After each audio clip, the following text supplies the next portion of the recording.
And now, because we have a pretty tight schedule to keep through, and we want to make sure we do that, we are keeping it a secret who our sponsors are, but actually I'm sure you all know we're very grateful to our sponsors, and we see our sponsors as actually enabling us to have the conference.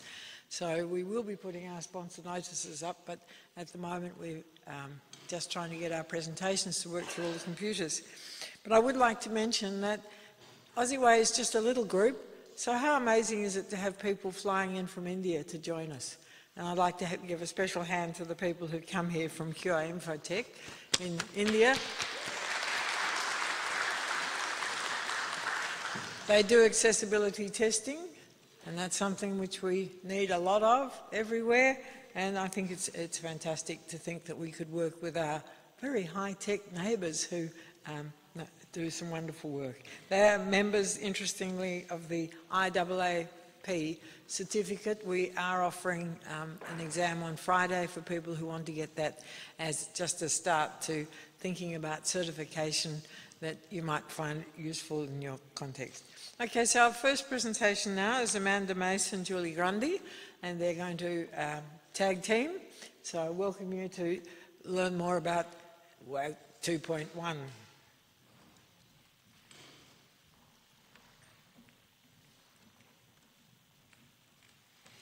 Thanks, Liddy. I'm Amanda. This is Julie.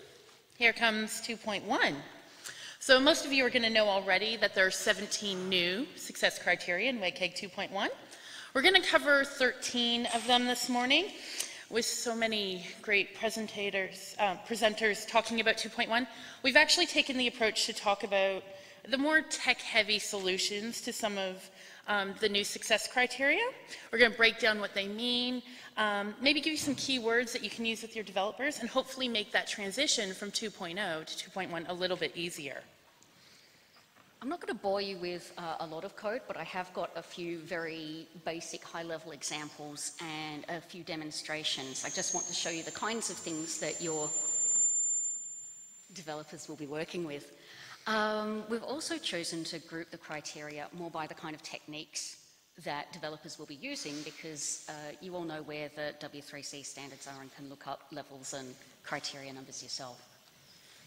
All right, so the first group we have comes under responsive design, and I'm going to group these a little bit together, and then Julie's going to give us some solutions to what we've been talking about.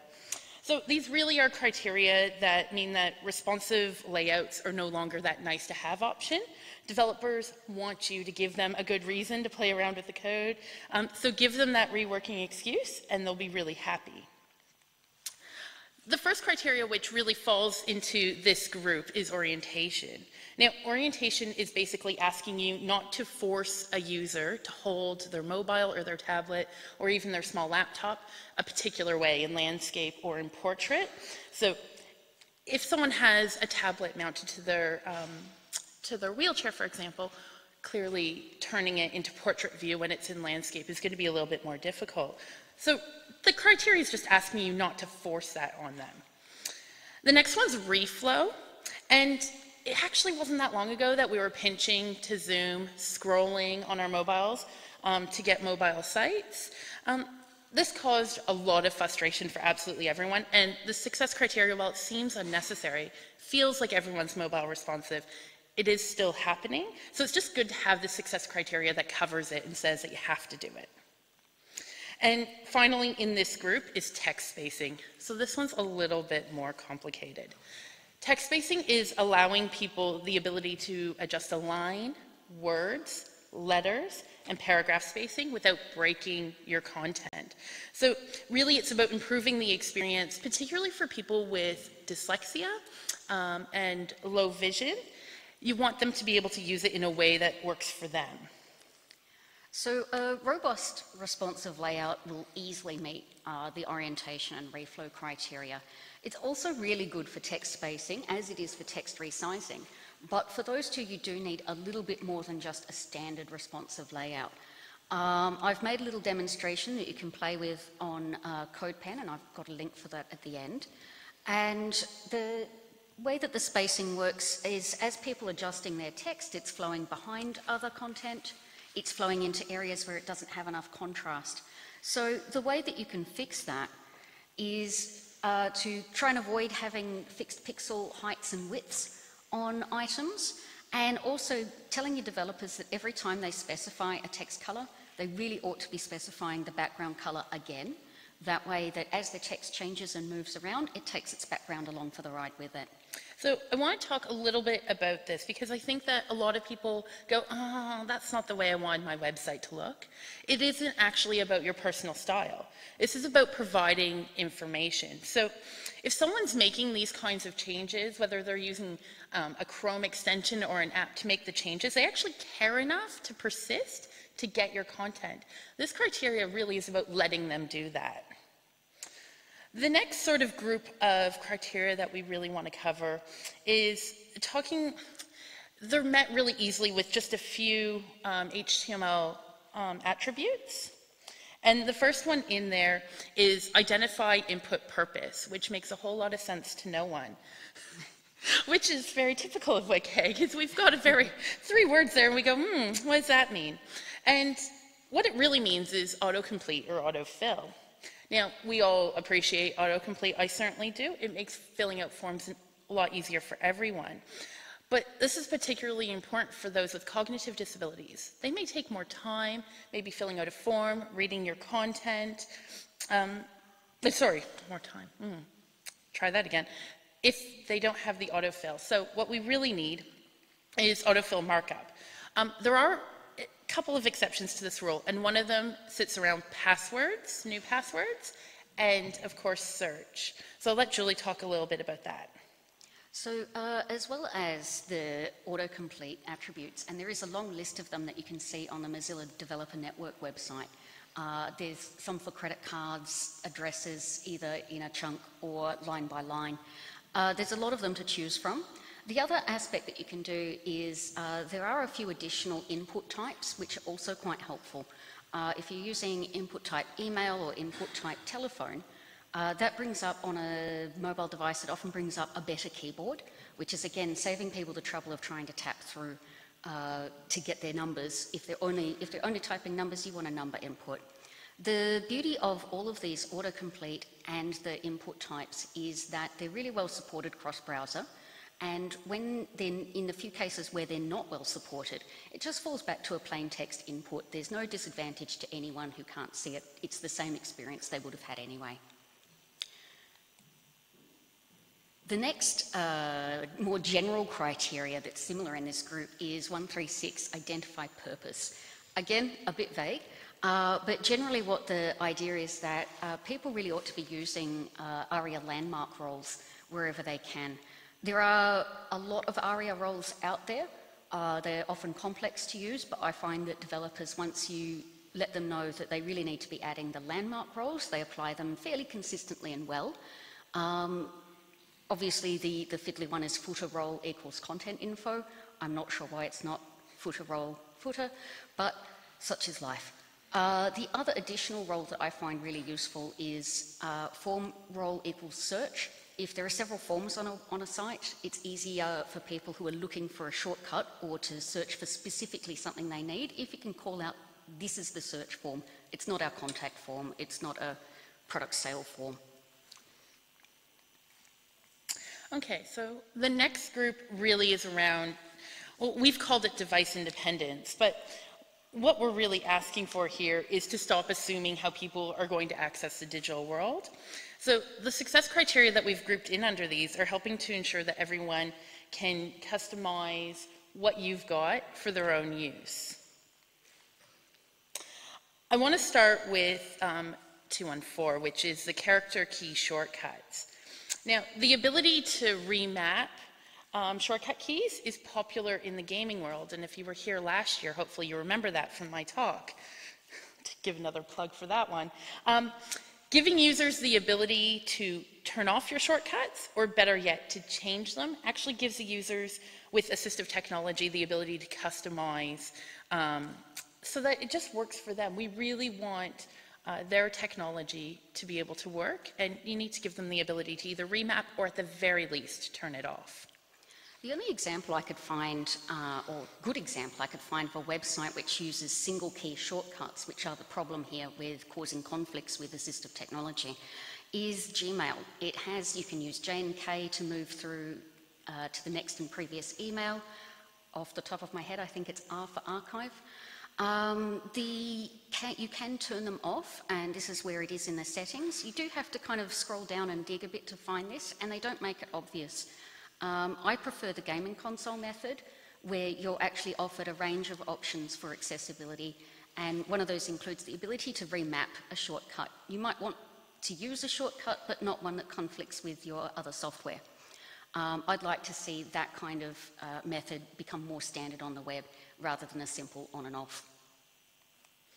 Okay, so I want to talk about pointer testers, and we're actually going to break this into two, multi-touch and single point. So multi-touch really is, I want you to think about, say, the drag and drop where you click, hold, and drag. Double-clicking, which is timed. You can't double-click something slowly, can you? You need to do that quickly. Rotor movements, pinch and zoom where you need 2 fingers, even swiping on a mobile or a tablet. This criteria really is to ensure that we're providing a way to do these same interactions just with a single pointer. Google Maps is giving us a good example here again. On the phone, it assumes that you'll be able to pinch zoom, which obviously is not possible for everyone. They've solved their own problem because on the desktop they have a single point control for zooming in, another one for zooming out, another one for centering the map. That's much easier for people who can't manage this kind of multi-touch situation. The problem with it is that it's not available on small screens. I don't know why they've made that kind of decision, but this is where we get to this idea of device independence, is that you don't make assumptions about what kind of device people are using when they're looking at your work.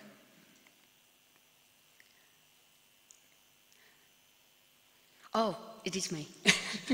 Tag team. The other type of pointer gesture is path dependent. The most common example of this is swiping on touch devices, where it interprets the direction of your swipe. I've made a little demo which passes this criteria, and oh, the video's working, good.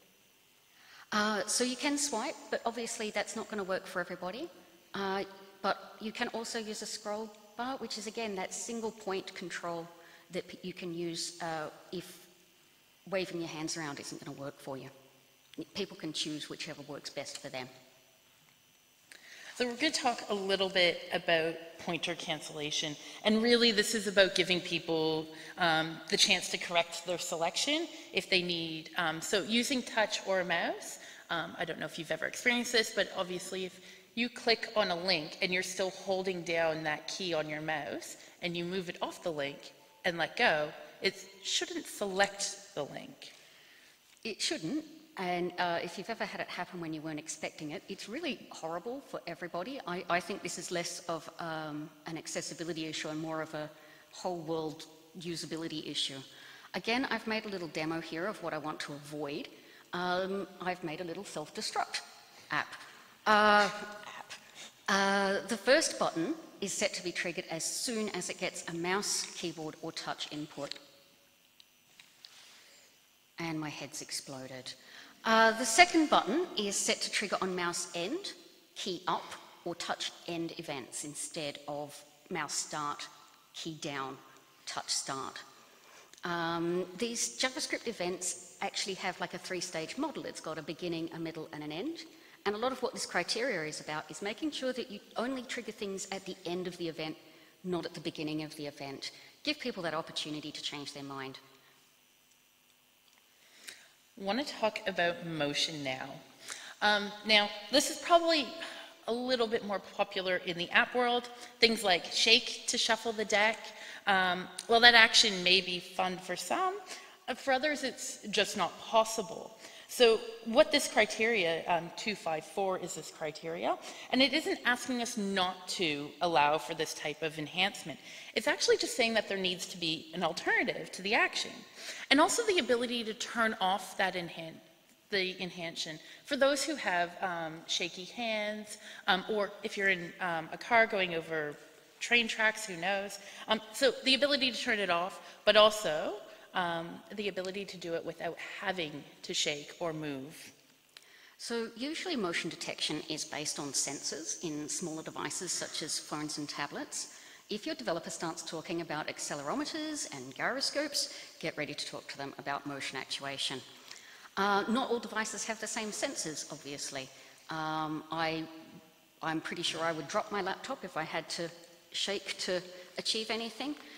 So the usual method that developers use in these kind of situations, or should use in these situations, is called progressive enhancement. And that's where you start with a basic control, which anybody could use, a button. Give people a button to shuffle or shake or do whatever. And then if the device has motion detection, and if the user has it turned on as a setting, then make that kind of command available to them. That way, again, it doesn't force anybody to do anything that is not going to be comfortable for them or could cause them to lose an expensive phone. Oh, yeah, this is the code for my improved version of the self-destruct button. We're talking about concurrent input mechanisms, which is more than one type of input being allowed. So this code, you can see this is the successful button from my self-destruct. So we're working on mouse up, touch end, and key up. However, you can imagine that maintaining 3 or possibly more as we get into voice control, and somebody's always inventing a new device any minute now, these end up being really quite difficult to maintain. A lot easier to use hardware agnostic events such as click, blur, and focus. You can see from the difference in the length of the code, it's shorter, it's easier. I'm lazy, I don't want to maintain a lot of code. Let me just make a click event and get on with it. Okay, so our last grouping is around notifications. I'm officially notifying you that we are talking about notifications. And I'm going to slide right into timeouts. So timeouts are sometimes necessary. Here you're required basically to tell the user how long they have before inactivity, before a timeout occurs, and the data is lost. Now, timeouts can actually be a real barrier for users with cognitive disabilities. And because they're going to take more time to interact, to read, to be part of what your content is. So the need to warn users is only required if the data is preserved for less than 20 hours. So we actually thought that we'd test this one for you live. So we'll be back in about 19 hours. See ya. Oh, it's come up. It did. Oh. I'm so surprised. I'm shocked. Basically, for developers, you want to make sure timeouts are actually really difficult to achieve and program, and developers are often keen to avoid doing them properly or to do the bare minimum amount of work. This is something where it's less about a technical issue and more about making sure that they're letting all the users know exactly what's going on at all times. So this one obviously passed because we told you all it was going to happen, and then you got your lovely warning. So our final one is all about status messages. So most sighted users are going to note a status message. I'm talking about things like an item's been added to a cart, those sorts of things. You received a new email, happens in the bottom of your screen, you kind of notice it in your peripheral vision. And that type of status message provides you with additional information, you know, while you're working or doing whatever you're doing, but doesn't actually affect where you're regarding in terms of what you're doing immediately. So we all know that, unfortunately, some of those status messages aren't read at all through a screen reader and other assistive technology. But when it is read, and in fact, both it needs to be read, but it also needs to be read in the most appropriate manner. And Julie has the easiest solution for this. Well, I have 2 easy solutions. One is to make sure that the information is placed in a linear focus path. So, for example, if you're needing a status message about search results, you have received X amount of results for a search term. Putting it in the path between the form and the results ensures that it's found. The other message, though, the other option, though, is for when your designers have sort of put their status message far away from the content, is to use a little bit of ARIA Live Polite. Previously, I've used a lot of focus management, but that takes people away from their task. So if you send them the focus to the message, then you have to provide them with a way to come back. It's a lot of effort. In my experience, ARIA Live is working quite well for most situations. And that's it from us. We've done it very quickly, 13 criteria in 17 minutes. Okay, excellent. The resources, links and everything are up on my website. Feel free to take a look and explore further. Thank you. Well, I'd like to thank you both very much, and I think that's a very important point, that the code that you've provided is available and people can share that. I'd just like to say thank you to Amanda and Julie, and point out that Julie is the person responsible for our website, so we're very grateful for all the work she does. Get one of those forms of Andrew's and send it off if you have a problem. Yes, please, actually. Please do tell me. I'm always happy to make fixes. Yeah, I think I haven't yet to meet people who don't want to do better, so thank you, Julie, that's very good. Our next speaker, Andrew Arch, is well known, I think, to most of us, and certainly he's the man behind the form we now know. Andrew's going to talk about these criteria in the context of design, I believe. Andrew's from Intopia.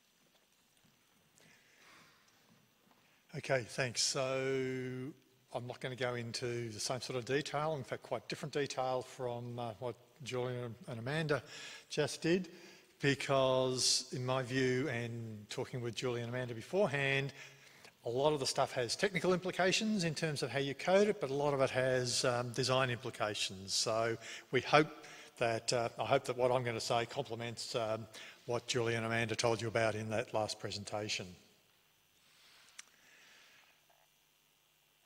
Okay, so as you know, WCAG 2.1 is WCAG 2 plus 17 new criteria, and that's what Amanda and Julie concentrated on, and I'm going to concentrate on as well. Don't expect you to read all that, but when the slides are available, they'll be available, my slides will be available on the Intopia website a little bit later, and also obviously through OZeWAI. But if you haven't read the blog post from the W3C Web Accessibility Initiative, it describes and gives you some use cases as to what type of people might be affected. So it's actually worth going and having a look at that blog post that came out the day that WCAG 2.1 was released back in June. I'd recommend that to you because it sort of teases them apart a little bit about what they're trying to achieve. So who are designers? We often sort of tend to say we've got designers who come first, and then we've got the developers who take their designs and implement them.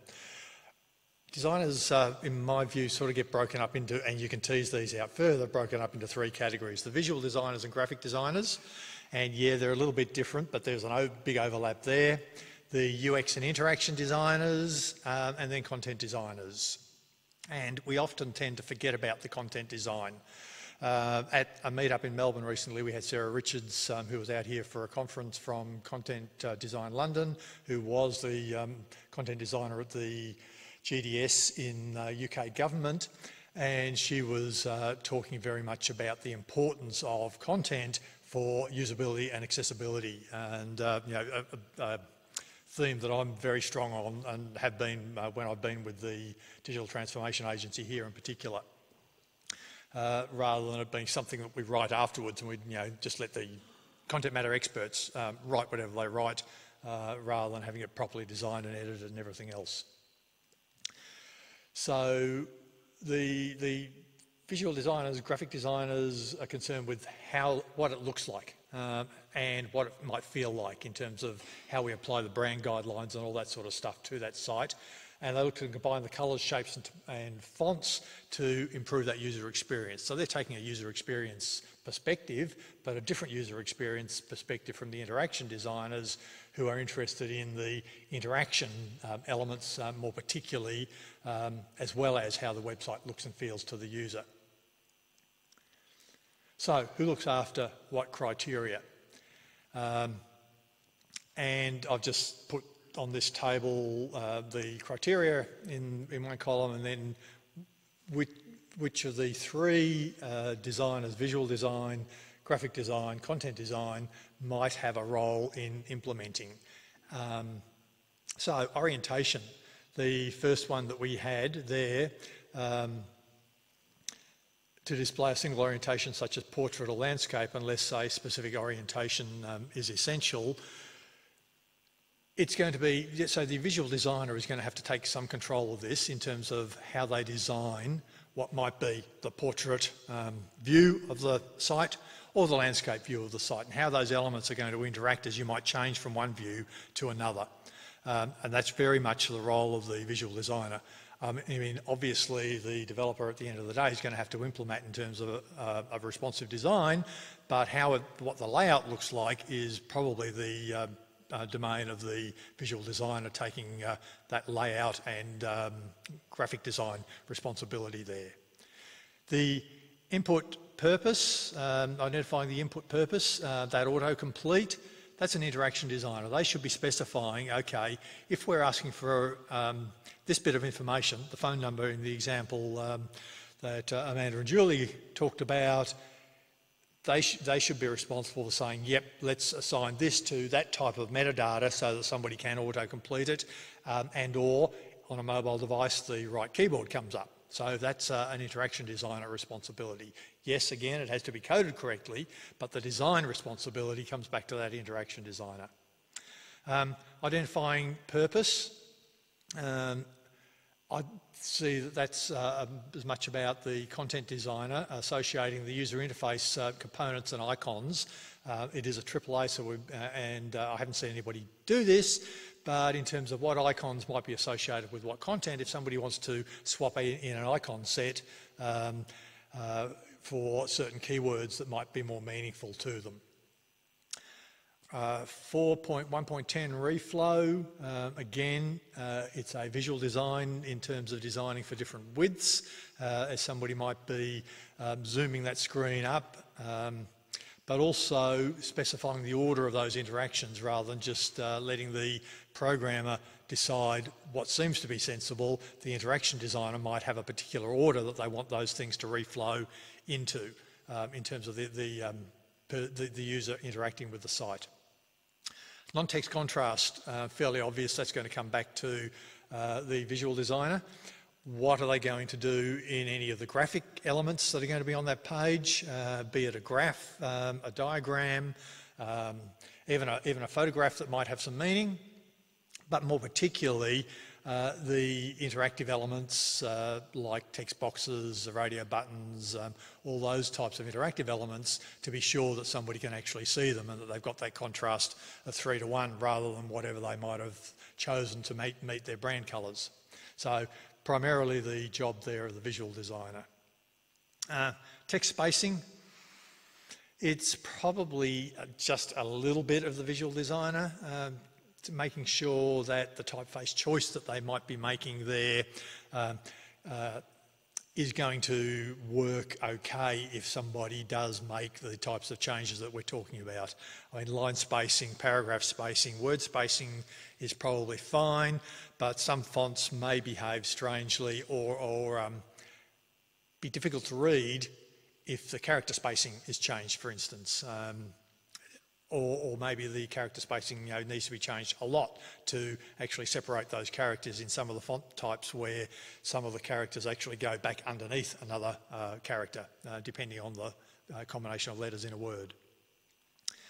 Content on hover or focus, the interaction designer there with the behaviour of the pop-up content and how somebody can then interact with that. Is it going to remain on the screen when they move off it? Can they dismiss it appropriately? It's an interaction that people have to have. Again, all these things are going to have to be coded correctly, but the interaction design needs to take place first so that the developer knows what they're coding for. Character key shortcuts, again, the interaction designer has probably specified these character key shortcuts for a particular application that they may be developing. it comes back to then, okay, are they also defining how the interaction with those keyboard shortcuts might occur? Can they be dismissed? Can they be remapped? Are they context sensitive? All comes back to how somebody's going to interact, and that's the interaction designer's role.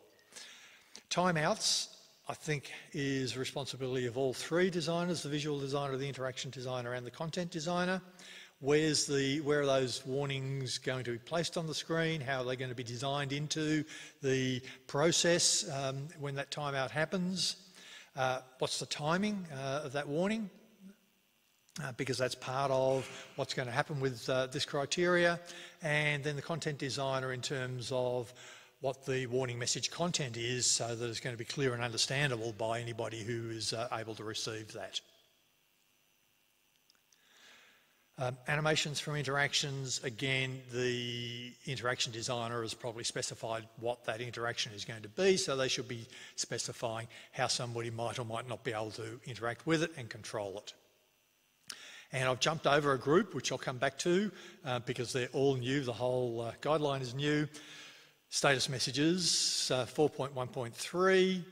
And this time I think it's the interaction designer specifying which content needs to be presented there, what that status message is somewhere else on the screen that the visual designer may have designed, and they need to actually specify to the dev that this bit of content that's changed somewhere else on the screen actually needs to be made available.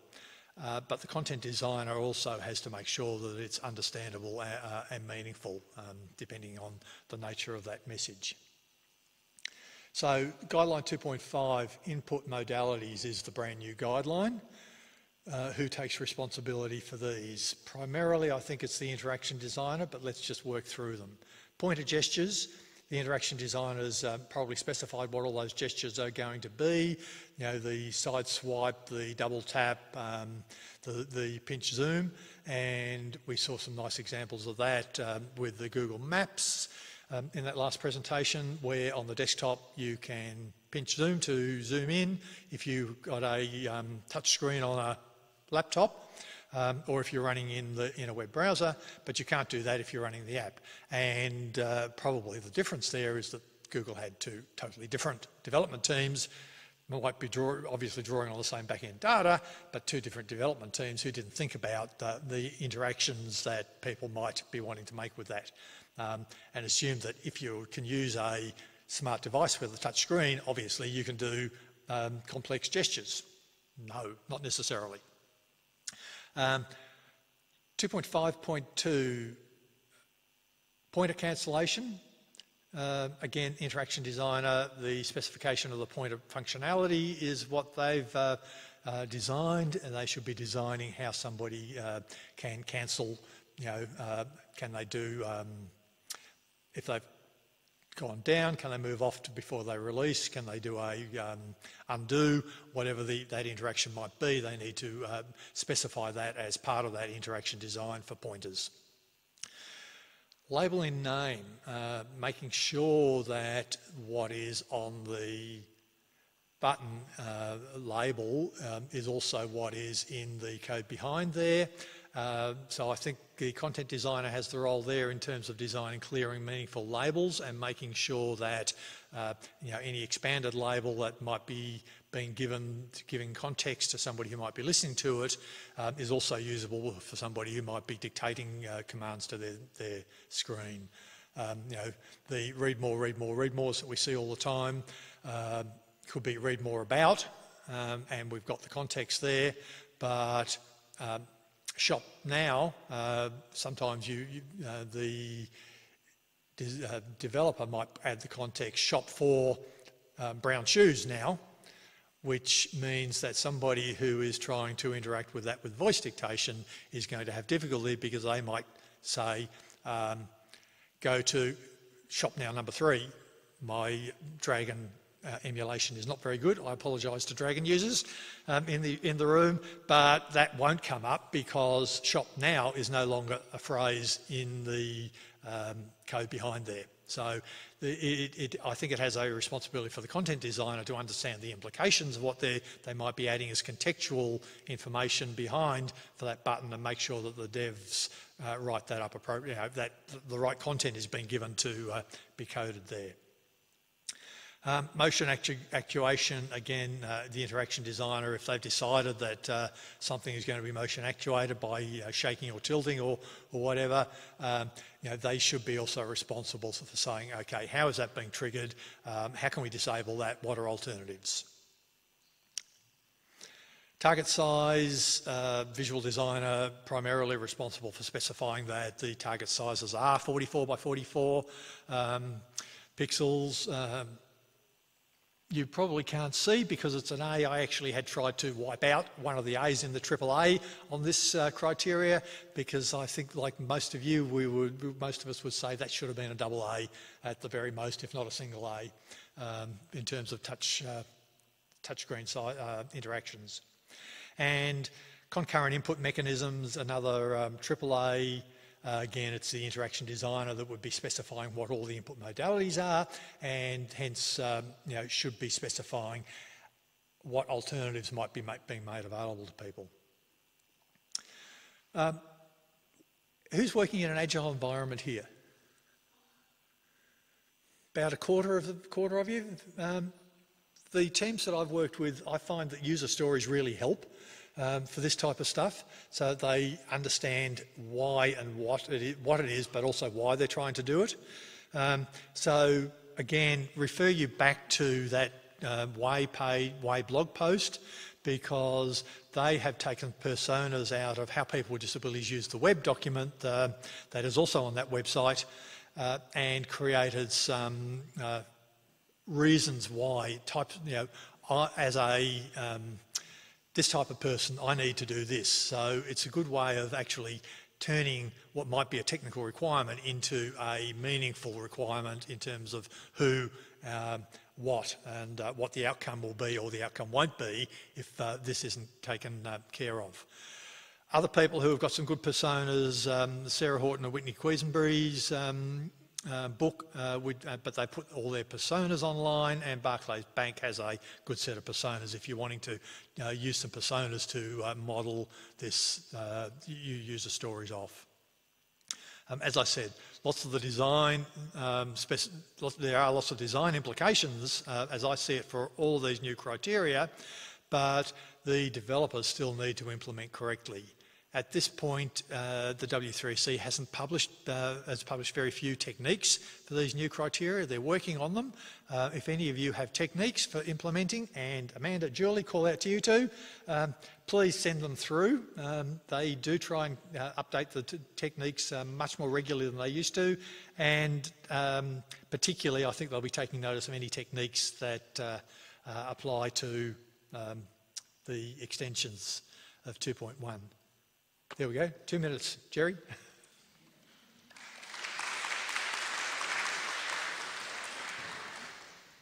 Thanks. Thank you very much, Andrew. I thought we've got perhaps time for one question for Julie, Amanda or Andrew, given that this is a topic that's huge in everyone's mind, I think. Can we find some quick questions that will... I can see something waving up there in the distance.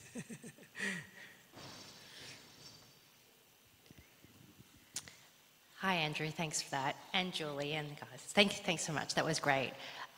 Just in terms of how you have content designer, there are a lot of lean teams there. Sorry, this question's directed to you, Andrew. There's a lot of lean teams out there who don't necessarily have a content designer.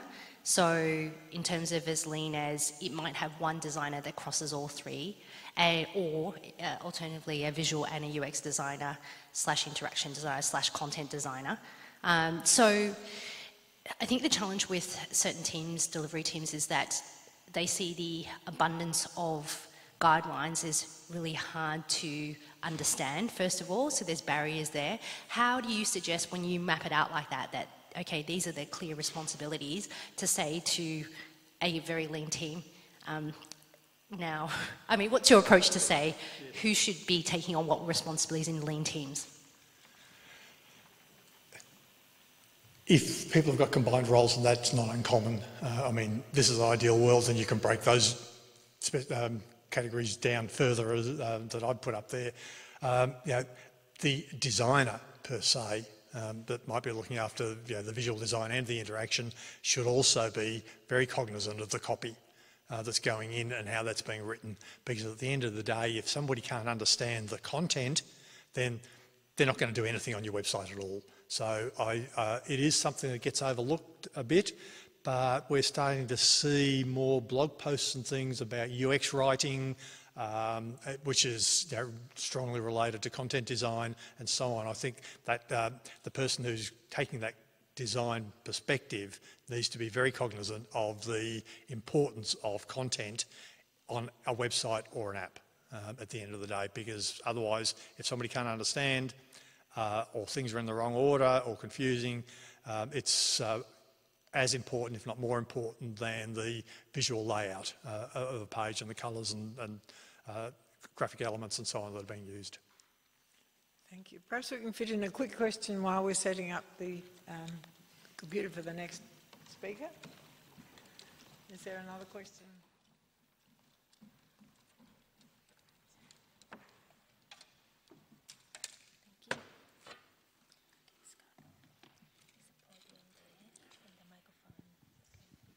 Hey, Andrew.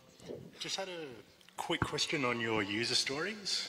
I noticed, like, through your dividing up of the criteria, I thought that was really good because you're really assigning it to certain roles, which is great. But I always think when it gets to user stories that are done for specific personas, specifically regarding accessibility, I've got a background as a front-end dev for like 15, 16 years, so I've got a very grumpy mindset of it. But the accessibility stories are usually the first ones that get turfed for timeline and budget reasons. I was just wondering, what's your opinion on trying to incorporate those kinds of stories into the actual components themselves, as opposed to having them separate like that? I think that's quite a legitimate approach. When I'm talking to devs about accessibility, I often start talking about tech debt now, and most of the dev teams that I've been working with over the last few years don't like tech debt. So I use that as a reason as to why they shouldn't be, even though they've got timeframes to deliver in, it's as important as a whole lot of the other things that they're being given from that perspective. Thank you. And our next speaker is ready, Scott Hollier, and he's going to talk about a very unfavourite thing called CAPTCHA. So welcome, Scott. Thanks, Liddy. And yes, that is usually the introduction I get when I mention I'm talking about CAPTCHA. Good morning and afternoon, depending on which part of the country you've travelled over from.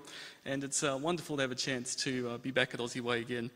So I'm going to be talking about inaccessible CAPTCHA, wearing my W3C hat. And just for people who I haven't met, I'm a digital access specialist. Some of you may know me as the lecturer for the Professional Certificate in Web Accessibility. We also have Ruchi here as the other co-lecturer, and I'm pleased to say that after the course goes into its 9th year next year, and we're nearly at 1,000 alumni. So it's coming back to the keynote about training. It's been terrific to have so much support from OZeWAI over the years. So what I'm going to talk today about is CAPTCHA and some work that's been done at W3C around updating the advice, as a lot has changed since it was last updated some 12 years ago. So first question, I guess, is what is CAPTCHA? So it's a completely automated public Turing test to tell computers and humans apart. And essentially what that means is security mechanisms to try to make sure that people are human and not a bot. Because if a bot tries to access things, then like registration processes, it could be malicious, it could be doing all sorts of things. So it's important to have a mechanism that goes some way to addressing that. Generally, when we think of CAPTCHA, we think of it in terms of traditional CAPTCHA, those squiggly characters on a bitmapped image, which are really difficult to read. And that type of CAPTCHA has been with us for nearly 2 decades now. So it's something that we're quite familiar when we've been trying to sign up to things, that we've come across those bitmapped image with difficult characters. And I have one on the slide at the moment. So why is it that CAPTCHA gets such a bad rap when it comes to accessibility? Well, to start with, it's not very international. So if you aren't familiar with the English alphanumeric character set, then such as languages like Thai or traditional Chinese, then there's a very good chance that you won't be able to do CAPTCHA. So it's quite a small subset of people that can do it. Then, of course, from an accessibility point of view, it's very challenging. If you have a vision impairment like I do, it's very difficult to read those squiggly character lines. And if you have a screen reader user, it's unlikely you'll pick up the CAPTCHA at all. So I have a little sound sample here of a CAPTCHA with a screen reader.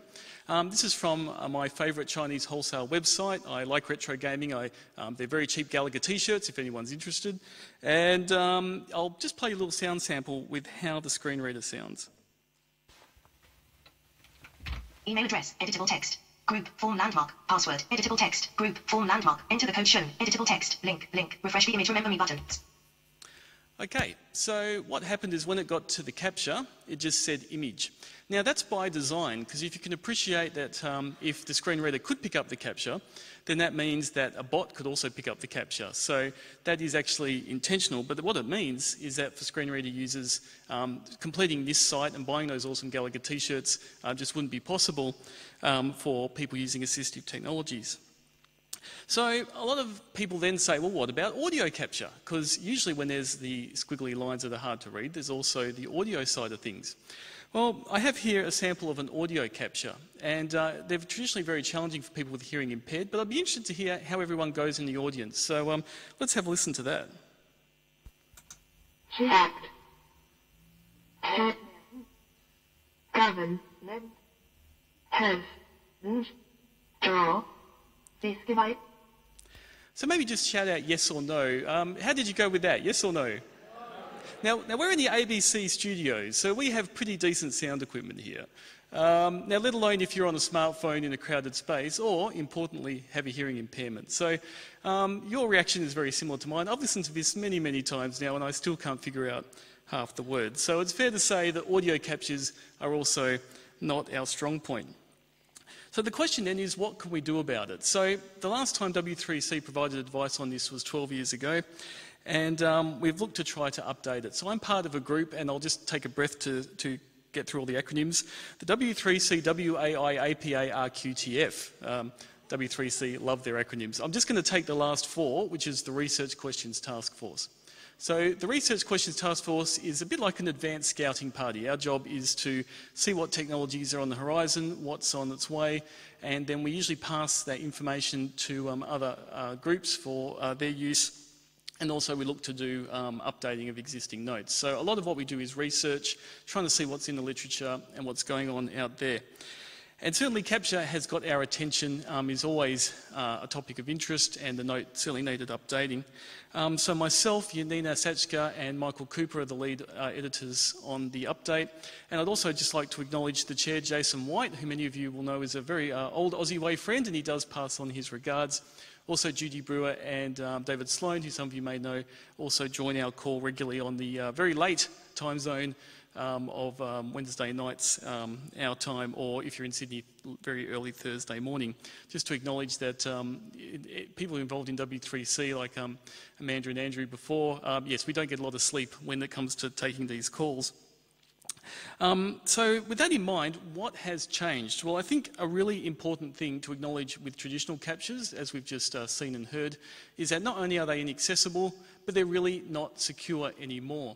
So research would suggest that it takes about 20% of captures, those visual captures, can be cracked on the first attempt by computers now. And with sustained attempts, that's more like 60 to 70%. So the upshot is that those traditional captures, which we all go, well, you know, I guess they have to be on sites for security reasons, are actually pretty useless now when it comes to security. And based on audio detection technologies, I actually reckon that Google Home will do a better job of that audio capture than any of us can. So it's fair to say that those traditional captures just don't work well anymore. So with that in mind, what are our options? Well, there's a few. There's the recapture, and I'll come back to that in a minute.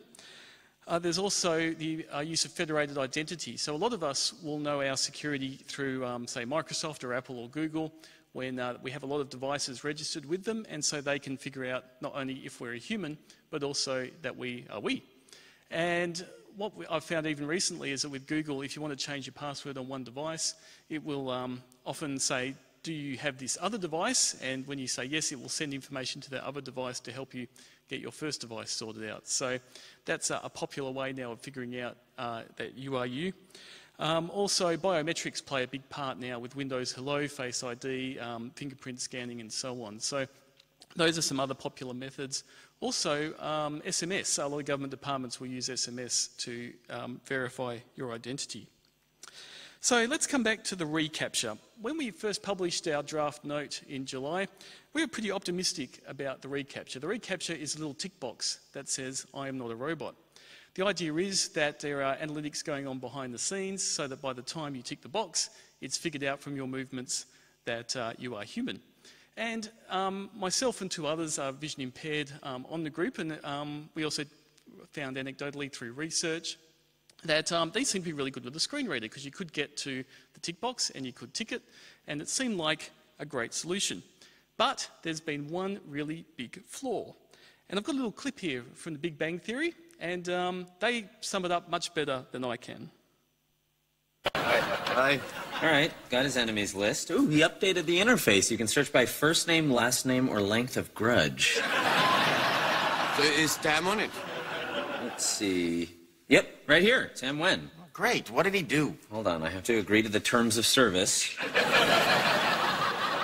No, I'm not a robot. Okay, which of these are plants? And we're in. Now, I don't know if you saw what the problem was there. The problem is that with reCAPTCHA, yes, you tick the box, and in theory that should be everything you need to do. But what's happened recently is Google changed its analytics approach. So around the middle of the year, it toughened up that check quite significantly. And assistive technology users are now reporting that about 95% of the time, when they do tick the box, it immediately defaults to another type of CAPTCHA, usually the one where you, like I've got an example on the screen here, where you have to choose what's a car, what's a street corner, what's a plant in that example that Big Bang Theory gave. And this is really where the problem lies, that even when you have something that seems like a reasonably accessible CAPTCHA, if it doesn't work, it will default back to an inaccessible CAPTCHA. And the upshot is that that's challenging, and that is happening so often that they can make jokes about it in popular culture. So that's certainly a problem. So where to from here? So at the moment, we do have a draft of our note up on W3C. That was the note we published in July. We're certainly not being as merciful on reCAPTCHA as we were the first time round, and we've received a lot of feedback, including some people from here, like Matt. Thank you very much for the people who did provide feedback to our first draft. And we're certainly looking to tweak it a bit. So I'm optimistic that the second draft should be up on W3C's site before Christmas. And if you keep an eye on w3.org/WAI for that announcement, we'd love to hear your feedback. So look, that's pretty much it from me. If anyone would like to get in touch, scott@hollier.info, Twitter @ScottHollier. And just on the side note, being vision impaired, sometimes it's a bit tricky for me to try and find new people. If you do see me wandering around, and any other vision impaired person here, we'd love to say hello. So please come and do that. Thanks very much, everyone.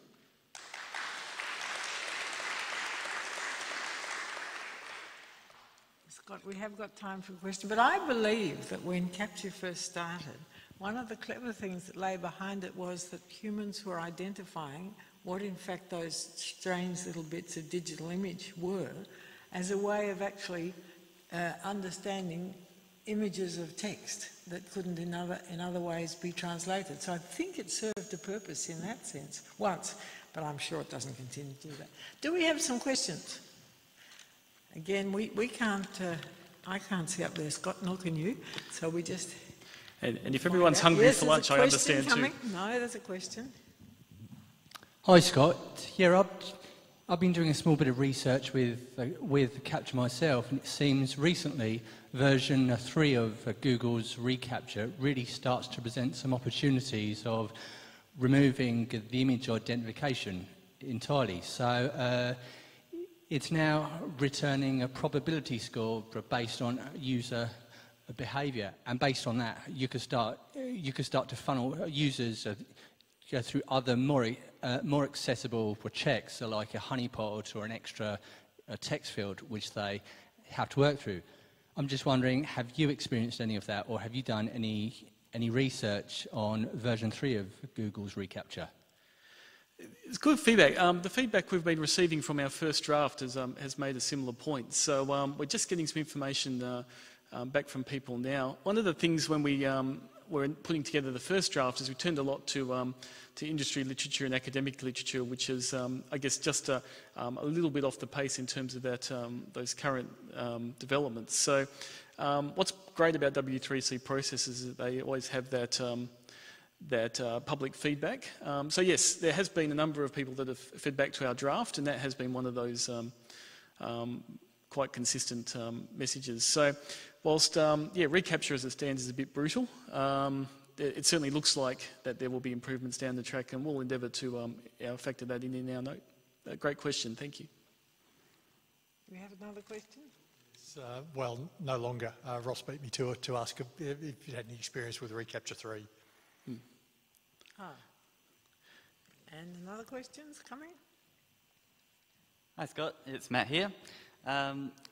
Regarding how bots actually interact with content, I think it's quite interesting, mainly because if Google are looking at bot behavior going through a website, how is that similar to someone using a keyboard going through the website? You know, a keyboard interface for most users is not a standard way of going through a form. And I was wondering if there was any research done by your team regarding how bots actually interact with those forms, and if they are actually similar at all to how people with disabilities go through forms. It's a great question, and I should stress that in terms of our team, we more focus on what literature is out there rather than undertaking research ourselves. But there is a bit of research in the literature around bot v assistive technology in page mechanisms and interacting with things like forms. And the literature seems to suggest that when it comes to the entering of information into the boxes, that it picks up on things like the timing of text being entered, so bots are quite consistent in the speed of how text is entered.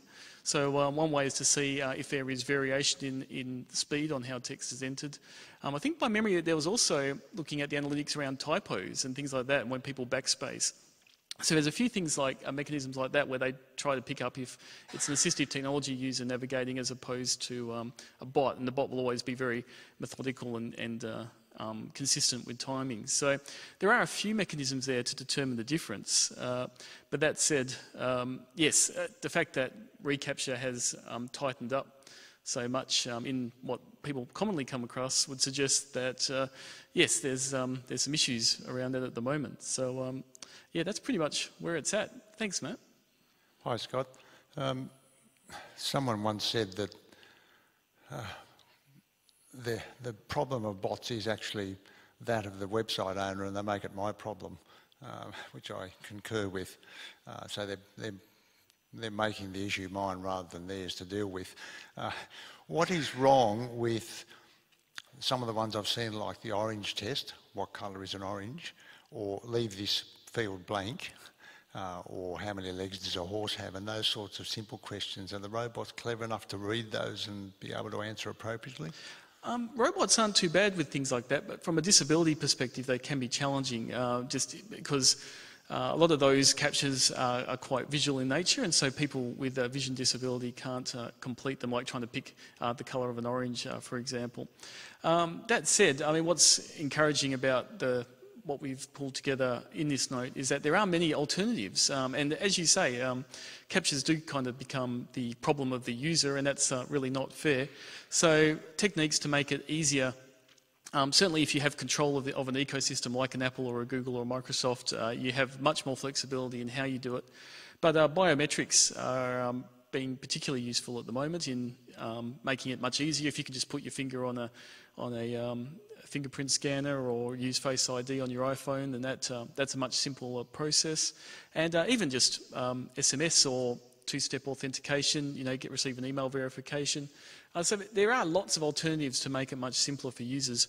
I think the reason why the traditional CAPTCHA is still popular, I mean, the screenshot I got for this slide was just for signing up to Microsoft OneDrive last week. So traditional CAPTCHAs are still very much in the wild, and I think the reason why is because they don't want you to leave that page. They don't want you to wander off and have to check your email or do anything else. So I think as we become more used to having biometrics in our devices, and that's something that can be expected on our devices, then that will largely solve the problem down the track.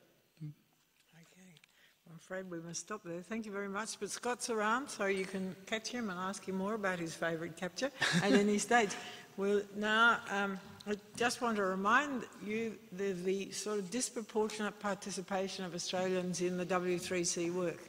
I think you see Australian names and actually people from this room popping up in so many contexts. And remember that W3C work is open to anyone to participate in.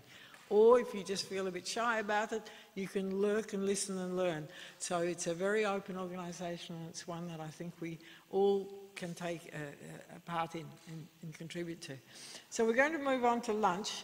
Lunch is in a venue up on the 3rd floor.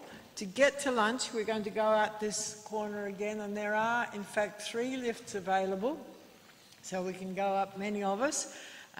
There are toilets up there. The disabled toilet is a fair distance away, but it's up there as well. There's an inside area and an outside area, so you're very welcome to go outside, where there's a kitchen garden, and Costa won't notice if you steal some gardenias and things. He might notice if you take the tomatoes, but it's a very nice opportunity to get outside. We've got an hour there. I think that should be very good. There's a special toilet for dogs at the front, and so we have any one of our assistants can help with dogs going outside if you've brought your dog. Thank you very much, and we'll be back again here at precisely whatever it says, 2 o'clock, 1:30. Something else? Yeah, actually, can we get our wonderful volunteers, and can they come down now? And first, and head up to level 3. Dina will be there to help you. For everybody going up for lunch, we'll be going up to level 3 very, very shortly. Just give it a couple of minutes.